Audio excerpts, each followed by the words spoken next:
Hello, I want you to listen to the start of this music. Is it just me, or does that sound like some sort of default iPhone ringtone or something? Maybe it's an alarm sound I had in the past that was default on some Samsung phone? I don't know, but the beginning of Torgoth always just sounds like a ringtone to me. Hey everybody, it's Chugga Conroy. Welcome back to more Xenoblade Chronicles 2. Last time, we got to know this girl you see right before you right now. She got her cue! This time, we're gonna be going around Torgoth seeing Tora's family a little bit more. Lila and Tatazo have got some new things to tell us. Greetings. Now that Lila all good and fixed, Tatazo pondering what to do next. Maybe should improve Lila more, or work on power up for Poppy. Too many enticing options. Tora, you get out here. This is your time to shine, not Morag's. Get out here, you inferior little tank, you. Hi there. Thanks to friends, Lila is in perfect working order again. Of course, must offer great apologies for trouble caused by Lila. Things that happen in Morardain, all quite unfortunate. Lila not know how to apologize enough. No worries. From now on, Lila work hard to serve Masterpon as artificial blade. If you're gonna serve Masterpon as artificial blade, why don't you come with us? Why won't you join me? Why must you be dangled like keys in front of my face all the time? I just want you in my party. While we're here, we might as well see if we can cook anything more with Pyra, as she needs 24 more items to fill in her cooking repertoire. Well, not her repertoire, but fill in her skills. You know what I mean. We could make, does that have any overlap with this? I don't think it does. I can make 2 of those, really 4, and then I can make 1 of these, really 2. This just needs glitter spuds to make more, and we can get those pretty easily at Clume Farm, so I think I'm just gonna throw on some agronomy and make as many of those as I can. Pyra getting her level 5 cooking would be an immense help to the party, as usually that's the bottleneck of her being able to fill in her whole affinity chart.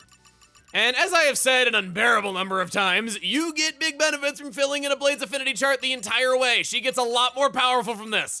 We might as well take advantage of the situation if it's presenting itself so easily in front of us. Take a peek Isn't here. it great we can get all Leave this it to stuff me. right out of the ground? I know more than I let on.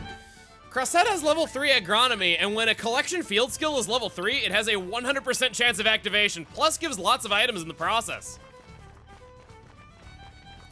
Just another way that our field skills have us. Nomon, you said that you would have something for us whenever we revisited. Now you got a new Merc mission. What's up? Thank you, friend, for earlier help. Because of friend, Nomon's Napapamuli grows stronger and healthy.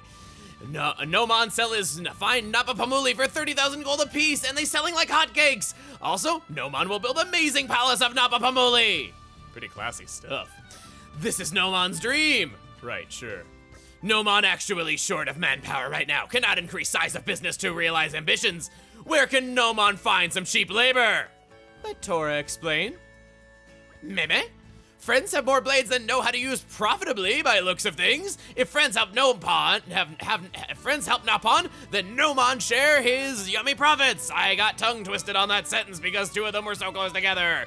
New Merc mission in Torgoth. Manufacture help requires agronomy level 3, and we can now get Napapamuli as a regular collectible. Glitter spuds are found easily on the farms on the Argentum Trade Guild's flight deck.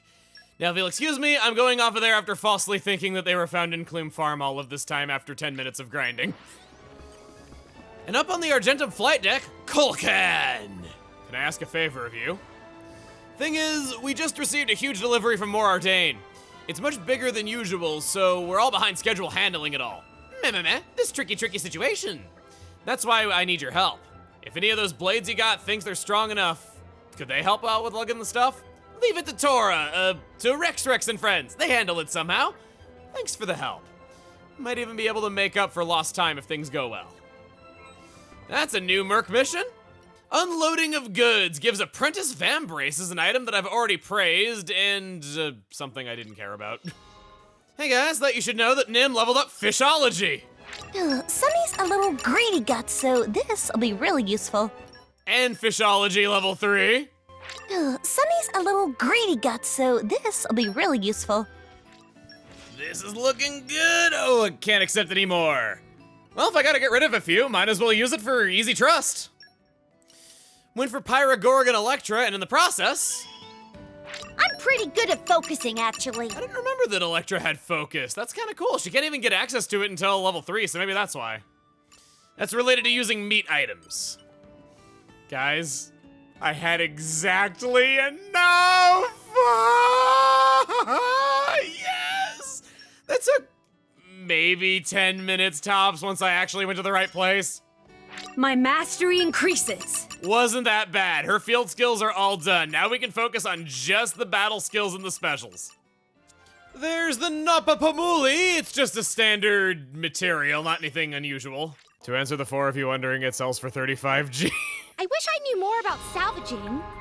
Next, with all these merc missions available to us, let's talk about Godfrey. We're not going to be going over him formally, but he comes with some of his own merc missions, this being one of them. We would see some of his skills require completing Allies of Justice merc missions. By doing this, we can fill in his field skills quite well. Where do we go in Torrigoth? Why, Garagorm's Arch, of course. By looking at the map, there's a pretty easily missed quest that doesn't even show up on the compass until you get close to it.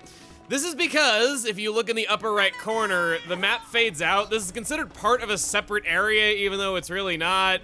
It's yet another way that I find the maps kind of difficult to read, and this quest slipped past me on my first playthrough. In fact, as soon as I was wondering what happened to Uncle Pon Umon and why he just kind of disappeared from his own house partway through the story, that was when I stumbled upon this. Something wrong? There nothing else for it. Loaned out boats not returned. Boats sold out not paid for yet. Just built boats get all smashed up. And if that not enough, someone ransack Umon's shipyard too. Umon no longer have will to live. All Umon good for now is reabsorb life force back into Cloud Sea. Umon not care who wreck his ships anymore. Meh. Goodbye, cruel world. I'd like to help if that's okay. Meh, you help me jump into Cloud Sea? Tora want more info. Maybe if Umon had new boat to fix up, would not be end of own rope. But hopes of that are deader than fried fish. Umon not have green pollen orb anymore. That mean no new titans will come. Hope you don't think this is a job the Zekinator can't handle. Meh. Tora and friends look for a new titan for Umon. Okay, then Umon not jump into Cloud Sea just yet. Should probably make body heavier to hasten demise anyway. Umon can go and force down many tasty treats in canteen at Grod Residential Zone. We have driven this Nopon to suicide by wrecking his ship. Like, we're actually there's actual consequences for that thing that we took his boat with no intention of giving it back. And we're in a race against time before he eats himself to death. Just this little tiny bit character all that time ago. We find out what's been going on with him, and it's the darkest thing ever. Par for the course for these Nopon. By checking here, we see Washed Up Titans is at the Informant. Titans washed up near Torrigoth Flower Patch at high tide. It is low tide. Let's go shop at the end. I guess you are shopping at the end. Shopping for a room when you really think about it. I'm not wrong. For this next bit, Tora, you're gonna come into slot number 3, and we're gonna have Morag pick up the mantle, as it's time for us to do a little bit of fighting, and that means awakening Aegeon's core crystal. Now, in the cutscene where Aegeon's core crystal appeared again, I find it so odd that it used the cracked core crystal that it showed when Akos's blade Abrona died. I don't really know if that was a mistake or not, because it kind of blends in with how the core crystal turned gray and everything.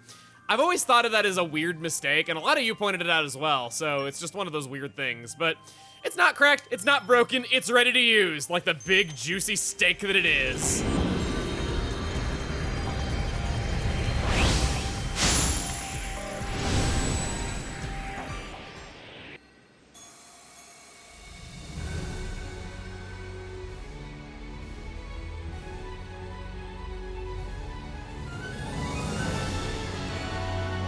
My name is Aegeon.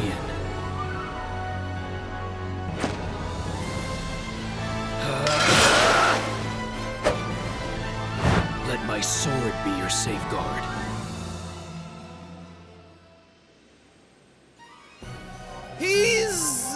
not quite as cool as he looks, but sometimes that's all you need. Aegaeon, you're going onto Morag straight away. Sorry, Perun, you'll get your time eventually. I also like how I forgot that we had a Mega Lance on Perun earlier when I was like, yeah, let's give Morag Praxis. I still wanted to give Morag Praxis anyway, because Praxis is better, but yeah, that was not the right thing to say in that situation. Aegaeon is a Chroma Katana that is most focused on evasion out of everything that he does. Ooh, the Pentagon chip giving 50 more agility to Morag actually plays off of that quite nicely. I would suggest when choosing something for Aegaeon that you go with auto attack above all else. Aegaeon doesn't really do a lot to command aggro, so a higher auto attack stat will just make him better. Strength up by 50, yeah, that sounds good. As for the stat increases, he affords his driver 25% more defense, 25% more ether defense, and 15% more, you guessed it, agility. Aegaeon gets 2 Ox-Core slots. Okay, not the best, but not terrible either. We can work with this a little bit. Damage additives are definitely the name of the game in working with him, just as they were when working out his stats.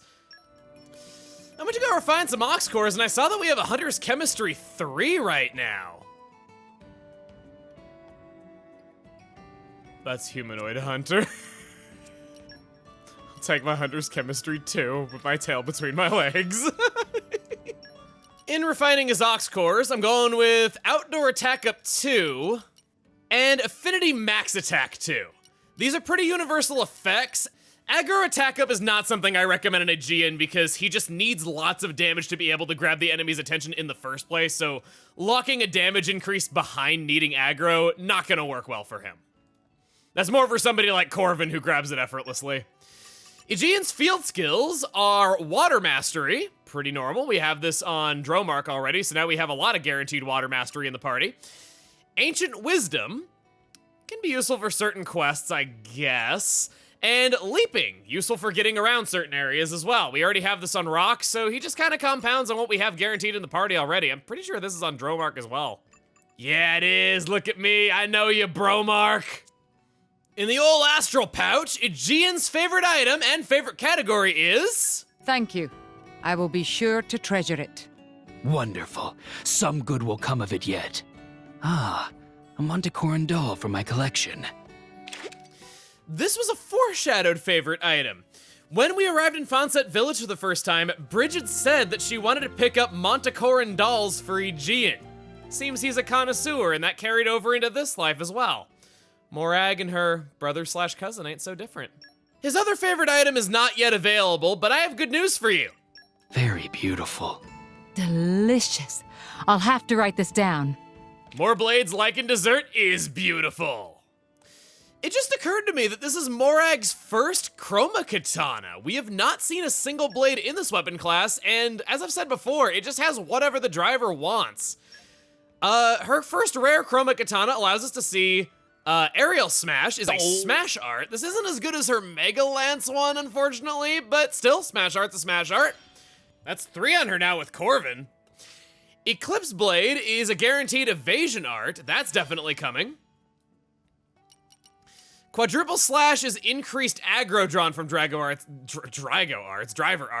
That might help out Aegaeon in particular. Overfall is increased damage to enemies targeting the user. I care more about snagging aggro and keeping aggro, so Aegaeon can have that. We'll upgrade this once more as well. On pretty much any other Chroma Katana, you want Overfall. During that prep, Godfrey came back to us. My burning soul yearns for this. So, this is the power of the land. Oh! And it's all thanks to you. Nice. Well done, you. Man, I'm just gonna feel bad for releasing you whenever I want cool stuff. Ouch.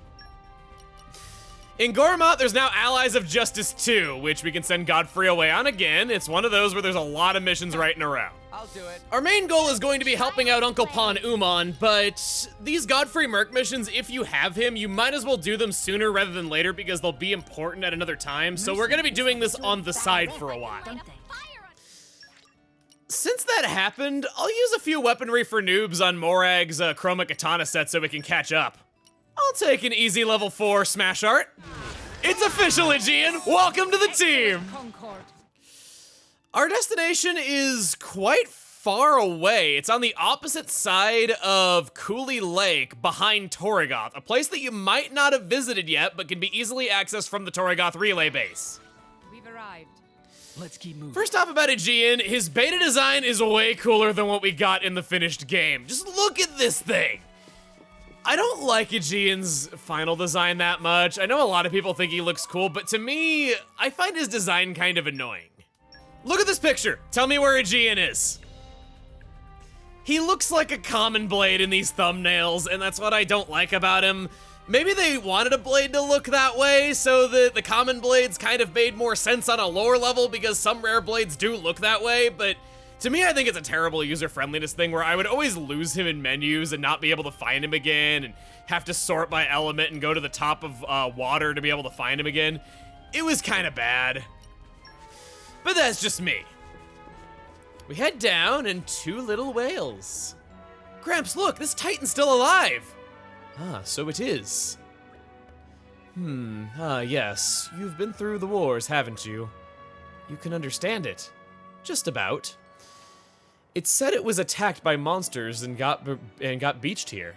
Its companions weren't quite as lucky. Oh. Think we can haul it over back to Umon's place? It could be the best thing for him, Rex. Better than leaving him alone like that in any case. Can you still remember how to make friends with a Titan? Take control as a driver! Give it a green polymer. Give it a melodious... I want to try that. You just picked that because you like the sound of it, didn't you? This implies that this was actually a multiple choice test that he gave him where he's like, you just picked that because you liked it. Come on, Rex. Umon asked us once before to rein in a Titan for him. What was it you had to use? Ah, it was a green pollen orb, right? There you go. That's the Nopon way of doing it. Cute as you'd expect. Hang on. I think I've got a green pollen orb kicking about somewhere. Here, grubs up. It's asking for more, Rex. Must be pretty hungry. Ah, greedy guts. Well, that's the last of them. It's cheered up quite a bit, though. Very interesting. Says it's happy to tug boats. Great. Okay, let's get to Umon Shipyard. Could be the same one who attacked the Titans. So it saw this one was still alive, and now it's coming back to finish it off. Rex, looks like you'd better take care of it. Got it. Everyone, get ready. Rex isn't afraid to feed Titans anymore. He's gotten used to hanging around with them. Probably the Urian in him. All right, starting this off against Titan Hunter Lexos, Aegaeon is a very evasion-focused chroma katana, as I've said. His first battle skill is Serene Heart. He gets perfect evasion for the first few seconds of max affinity. And you can actually move around, break the golden thread, and reestablish it before it runs out its timer to get it again and again. This is kind of sucky because it requires moving around, but speaking of that, his second battle skill is like water, increased evasion while moving. And his third skill, Enlightenment, improves evasion when HP is 30% or lower, a desperation evasion. Aegaeon might be the most evasion-focused blade that we've ever seen. He gives an agility bonus to Morag, and all 3 of his skills boost evasion, sometimes making him downright unhittable.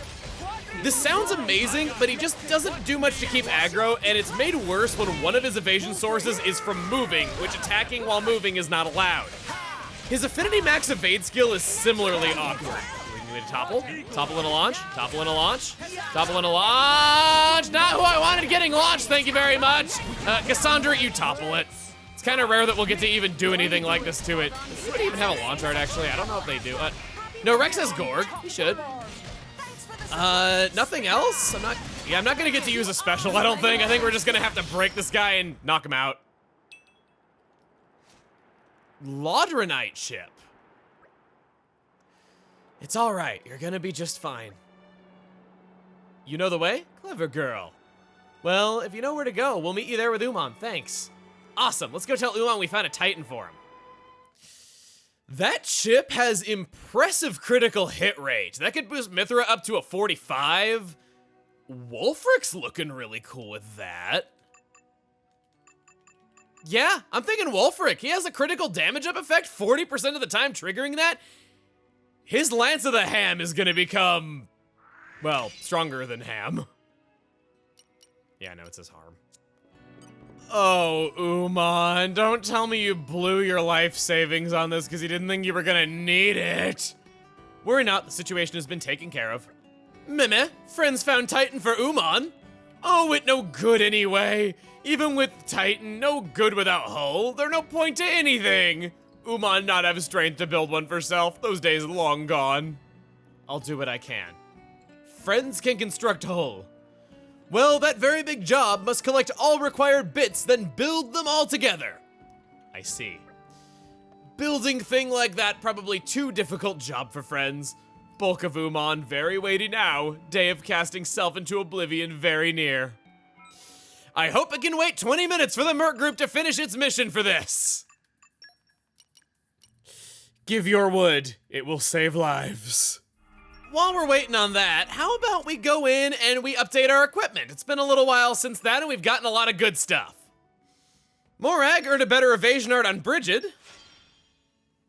I'll give Nia an upgrade to Healing Halo, which boosts the rate of healing. Wish it lowered the cooldown. Can't ask for miracles though. And she can take upgrades to her other 2 Knuckle Claw moves. Zeke can upgrade his arts on shield hammers. And he's not a bad option for this, as I've said before. Godfrey came back from his Merc mission, giving us these skills. This sounds fun! And we unlocked Allies of Justice 3. We'll take on all.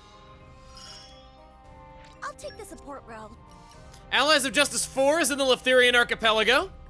What did you think? Adonine's back from sawing wood. Is that like killing her own people if she's made of book pages? After completing that one, another Merc mission opens up Craftsman skills. This one is necessary to the quest, so let's get into it. This will keep us safe. Let me at him! I'm getting pretty good now, huh? Oh, hey, kid, cut that out. In Morardain, Allies of Justice 5. Did we crush it? We're back! Crossette, you gonna get your level 5? Oh, I actually had it. You had me going there for a second. I'm just itching to tell you about it. And finally, the third Merc mission, Titan Shipbuilding. It'll be all smiles from now on. This power is for us all.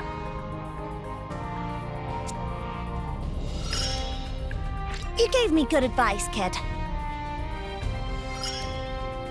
I've got the knack. Woo! Thanks to you. God, that's incredible. At one point, I didn't think we'd make it.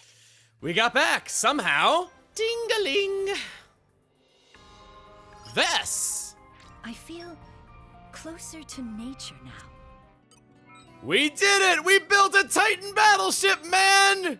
Call off the bridge jumping! Friends have good timing, I'll say we do. Soon bill for food exceed finances, Umon means. Soon reach appropriate weight to sink nicely into Cloud Sea. It fine, Umon already put Tora's name on tap! Umon all set to convert body into biomass! What? Is Wolfric putting Tora out of his misery so he doesn't have to deal with the crushing debt? Let Tora explain. Friends completed whole. Worry not, the situation has been taken care of. Oh, this feel like reason for Umon to keep living. Meh? Burp. My apologies. Excitement make Umon bilious. This something Umon must see with own eyes, or else Umon not sleep easy in Cloudy Grave. Friends must come to Umon shipyard. He's dancing! Meh, meh, meh, meh, meh! This is Titan, is real Titan ship! Such trifling matters are no trouble at all. Single Titan ship standing proud in shipyard. This remind Umon of younger days. Umon can feel will to live returning to body. Enough talk of throwing self into Cloud Sea. Me start over from scratch. A satisfactory conclusion. Very sorry friends had to see Umon in such sorry state.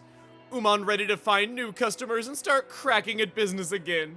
Thank friends very much. Umon worked hard to pay off a tab at food place.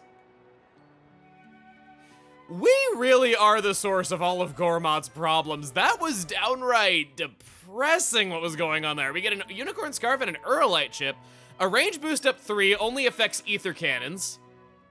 I've been using Edge of the Mother for a little while, but the Black Chronos is looking even nicer. Gives Zeke a strength buff of 50 on a blade that he has to bring into battles, and it buffs her auto attack and critical hit rate quite nicely. Yeah, I'm gonna go for that. And the other one we have can go on Dromark. This will make him a little stronger. His block rate's not really all that important because you're not gonna get aggro with Dromark. Increased luck by 50 as well. I didn't even see that effect. I just like the stats. Shoot, I should have been reading. Oh, and from that quest... Yes, there it is. It's so finally, I don't have to use Finch anymore! And Pandoria got her level 3. This is a little disjointed considering this is in Letheria, but I think we kind of need a big battle so we can see the rest of what Aegaeon is capable of. I feel ready to grow some more. This is in the lewd Cloudway, a place that we've never explored before. Buckle up, things are about to get lewd. So Aegaeon, get out here, EG. A wonderful local food chain if you ever visit the lovely town of Tucson, Arizona. I grew up drinking their stuff. Only in Tucson, Arizona, of all places. Won't find it anywhere else, I don't think. Even to this day, even though it's been around for decades. Just something about the Tucsonites that make it really like it, but I'll just imagine that he's got EGs flowing inside of those pipes in his body. Anyway, I'm getting off topic. Aegaeon, I wouldn't call him bad, he's just woefully outclassed. The Chroma Katana is a good weapon class, it's just that not having any additive damage is kind of poor. I think it could have done with a third Ox Core to make him a little bit better. He's just not spectacular is the way I would describe him. His specials are actually one of the better things about him, which is what I'm wanting to see here. Ligia, there it is. We'll fight you. And probably about 5 other people while we're at it because they won't leave me alone. Oh, you're a unique monster. Okay, even better. So, Aegaeon, your level 1 special, which will come out in a second. Water Moon is an ether one-hit attack that has pierce damage, a chance of Gardenal. Kinda sucks, but it comes out quickly and is good for some decent water damage if you just need to get a blade combo going. Has that use going. Let's see if we can get a little bit more exciting though. Right, I'm supposed to be the tank, so that makes sense why I'm getting aggro. Smash Art. Level 2. Breaking Wave. Has an increased critical hit chance, increased critical damage, and it's probably his best attention getter out of the group. Of course, Rex has the attention of the enemy right now after we just used it, so that kind of illustrates the problem. If we keep this up, I'll switch off of him briefly here to Bridget, just get a break going if we can inflict that. We didn't have a healer in the party, actually, I just realized while taking on a unique. At least I realized it 1 second before my death, so I did not see it coming. That would have been bad. Come on, Bridget. We're doing this for you. We're risking our bums. If Rex could just stay on Mithra forever and ever, that would be about the best thing for our health. You're blocking a lot of attacks. Switch to Aegaeon, please. Any moment. Level 3. Been waiting for this one. Midnight Mist. Rex, get back up, get back up, get back up. You're our only source of healing, pretty much. I don't even have Cassandra on. So, the level 2 grabs the enemy's attention, and the level 3 lets loose with damage once he has it. By using those two together, and water combos into itself with blade combos, he can actually be decently effective. They're his 2 best specials and probably the best things about him. I think because his evasion only happens as soon as he gets his golden thread, they were designing him so you would open a fight on Bridget, and then if you just need pure evasion, you switch to Aegaeon. They have good support in their blade combo routes. Bridget would be a good choice to start a fight thanks to break. It makes sense. The problem is, Bridget is really good at evading most types of attacks, and she's also exclusive to Morag, just like Aegaeon is. He just ends up not being that useful, but here comes level 4, Sea God's Tidal Wave! Turn the table. Focus on the one point. Let nothing distract you. Water conquers all. The sea take you soon. It's a strong special. Raising his already high critical chance, doing pretty good damage in the process. He just needs to already have aggro to get use of it. We actually got through his driver combo resistance. Not for long, though. Sora, you get back up here. We need to get some blade combos going. It's always kind of awkward whenever we have to deal with that. I could do Volcano. We don't have anyone to finish it, though. Actually, no, I could do... Yeah, we can finish it with Earth. What am I saying? Volcano! Come out quick. And then Mega Eruption! Just in time! We're gonna win! We're gonna win! Man, I was able to do this with no healer. I didn't think we'd be that lucky. Got a rare core crystal and a common. Affinity max barrier 3. I guess if you're resetting Aegeon's affinity over and over again to get his affinity max evade, then that could also pair well with him. For victory. Bridget, that fills in another one of your skills. I should be of more use. Corvin came back with a lot of rare blades in tow, filling in charts. Glad I could help out. That's what I'm here for. Our quarry will not. With that, we have gotten every single one of Godfrey's Merc missions taken care of. We helped out Uncle Umon, and we learned about one of our new blades, and even got to explore a new area of Letheria. I can't say I saw that one coming. I thought we'd get everything in one fight, but I guess you can't do it all in one shot. Next time on Xenoblade Chronicles 2, we go back to Uriah and take care of some unfinished business and see some new things around the place. See you guys then. Oh, and Umon has the same Japanese voice actor as Amalthus. Talent! Oh yeah, didn't we get one common and one rare core crystal before? I wanted to awaken those. I meant to do that. No magic genie today. Or rare blades, those two.